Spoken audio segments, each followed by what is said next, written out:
Ngayong araw guys, hindi namin lubos nakalain na sa kabila ng pagbablog namin at pag-aantos namin ay ganito na pala yung kikitain namin. Ngayong araw guys, ikikwento ko sa inyo ang journey namin ni Ivy sa aming pagbablog at ipapakita namin sa inyo kung paano kami nagsimula dito sa vlogging. At kung nakikita nyo naman guys, sinimula natin sa dagat at hindi namin in-expect nagbabiral yung aming mga video at talagang nagpo-food trip lang na naman talaga kami ni Ivy sa dagat. Pero ngayon hindi namin lubos akalain na medyo marami-rami na pala yung aming mga followers at hindi namin yan ipinagmamayabang guys. Gusto lang namin i-flex sa inyo dahil talagang proud na proud kami na Ivy sa kabila ng pag-antos namin ay talagang nalampasan namin yung mga pagsubok. Alam nyo ba guys, simula nung nagbablog kami ni Ivy ay never namin in-expect na magkakapera kami sa vlogging. Ang amin lang ay magkapag-banding kami dahil first time namin na magjowa ni Ivy at bago pa lang kami kaya naman mas nalilingaw kami kapag nagbibideo kami sa aming mga food trip at aming mga banding. At kung nakikita nyo naman guys, talagang throwback lahat yan ng mga picture namin at talagang kinumpile ko at hindi ko delete dahil talagang memories namin yan ni Ivy.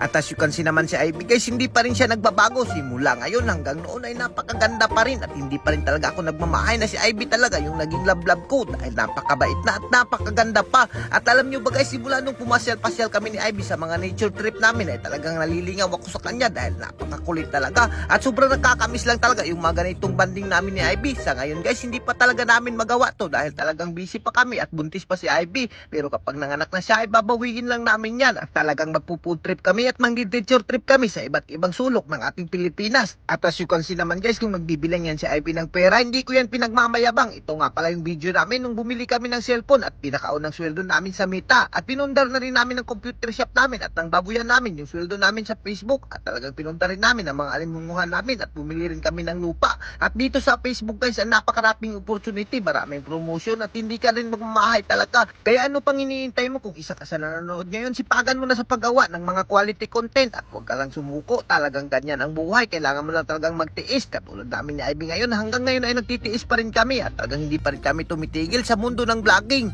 At kung ano yung mga nasimula namin sa pagbablog guys, hindi pa rin kami titigil dahil marami pa rin kaming pangarap ni Ivy. Kaya ikaw huwag kang titigil hanggang hindi mo natutupad yung mga pangarap mo. Ngayon guys, hindi pa rin talaga namin natutupad yung mga request nyo na babalik kami ng dagat ni Ivy at doon kami magpo-food trip dahil talagang napakalisod yung kahimtang ni Ivy ngayon at malapit na siyang manganak ngayon sa April. At humihingi ako ng favor sa inyo guys na sana ipag-pray natin si Ivy sa ganyang successful delivery para marami namang bahaw ang mabungkag natin. Hanggang dito na lang kami guys at kung higa natin sa mga video namin, huwag mo lang kalimutan i-like and i-share para mas marami pa tayong lingaw. Thank you and God bless you all. Mabuhay kayong palagi dyan mga idol hanggat gusto nyo. Bago matapos ang video na to guys, meron pa rin akong bagong laro na ipapakilala sa inyo at napakaganda talaga. Ito ang Earn PH at napakadali lang talaga mag-register dito. Kailangan mo lang ang pilapan ng lahat ng yan at i-type ang iyong number at yung OTP. At dito ay napakaraming laro ang pwedeng pagpipilian katulad ng Super Ace. At dito sa Super Ace ay napakaganda talaga at napakadali lang manalo. Ano, 5,000